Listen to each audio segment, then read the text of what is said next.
Welcome to the last vestige of affordable housing in the Greater Bay Area. You're here. A lot of us are hanging on by our toenails. There is the issue of septic systems out here. It falls into two camps as far as I can see. There are the folks who want a big box and a lot of pipes. There are folks who really want on-site biological disposal methods. I'd like to hear from each of you your views about this and how you will bring the building department along with you on this. They have been notoriously slow on picking up new regulations and methodologies. Thank you. So you kind of had two parts to your question. You talked about affordable housing and you talked about septic systems, but I'll talk about the septic issues. I meant to mean the septic systems are a major portion of the affordable housing out here. Oh, got it. A tremendous number of builders will lose their homes Right. if they are forced to upgrades or to a large sewer. We are very frightened of that. Yeah. No, you're absolutely right to be frightened by that. It is potentially a very, very expensive issue.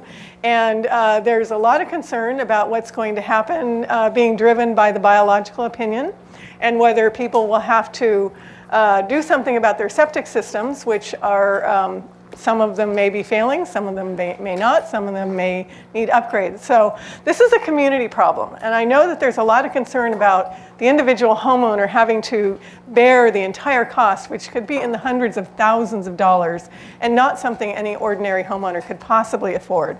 I think it's a community problem. I don't think it's just an individual problem. And as I mentioned, Sonoma County Supervisors are directors of the water agency, and it's the water agency that is responsible for monitoring the water quality in the Russian River.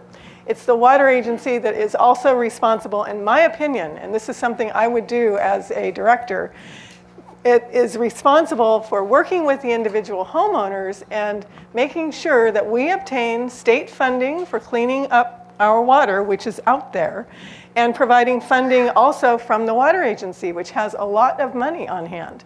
So I don't think this is a problem that we can push on to the individual homeowner. Plus, we have to recognize water quality in the Russian River is impaired substantially because of agricultural runoff. The phosphates and the nitrates are extremely high. And that's another thing that we have to regulate, and that's not happening right now. It is simply being ignored. And the water agency really isn't even trying to cut back on the agricultural runoff before it implements this low flow proposal.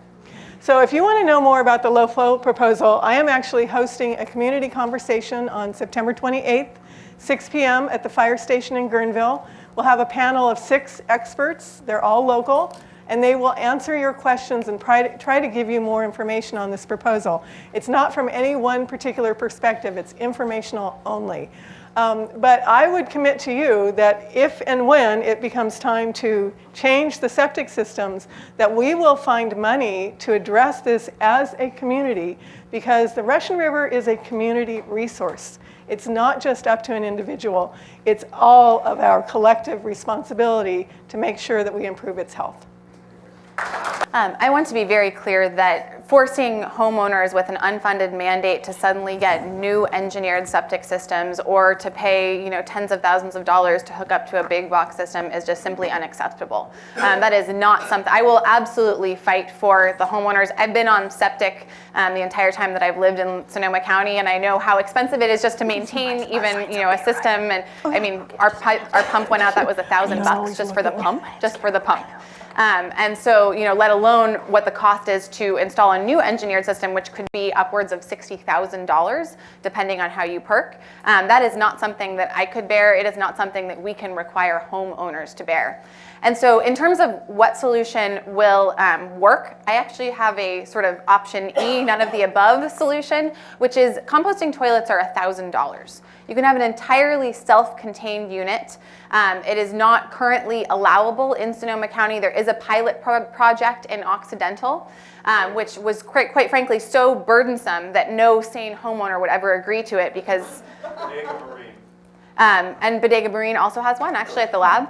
So there we go. There are examples of well-run, well-operated, fully functioning composting toilets that are tremendously less costly and very effective because there's literally no leach lines. Everything is evaporated and then compost. As as a farmer, I like compost. I'm definitely a fan. So, and I would also say that, there are potential opportunities for something that's in between, new personal systems and a big box system, which is a community leach field approach. That's what was done in Monte Rio at the rec center over there. And so if we looked at something where, a community was coming together and we could hopefully, I know that they've been looking for grant funding and they haven't been able to find money for it, but we need to absolutely subsidize this. And I would like to look at more neighborhood by neighborhood approaches, whether that's, okay, so you live in the middle of nowhere with no neighbors for, a mile around, composting toilets, great. I don't think that there's a one-size-fits-all approach to this problem, but I do think that in certain neighborhoods, looking at community leach fields is a great option. And I would also add that, again, I've talked to some people who've been working on this issue for decades, because this is literally something that we have kicked down the road for decades. Multiple supervisors I know have tried, including Mike Riley and Ernie Carpenter, to solve this, and no one has really been able to, get a holistic solution implemented. And I do think that actually the community improvement districts will again offer an opportunity to bring those people together to potentially provide funding and to start looking at how do we identify kind of a, permaculture approach where we're looking at the whole region, but then finding the best sites for each individual neighborhood and community. Would you be willing to approach LAFCO for a septic maintenance district? Yes, and that has been, although I know she won't like it because there are too many districts already, too many committees. So, but no, I think that if that's what it takes to really get traction on this issue, absolutely. And just so you know, there is a third option from a septic system to a treatment plant is the individual treatment plants that have been authorized for 4 years that turn your water into irrigation systems and can be right along the river, not an issue.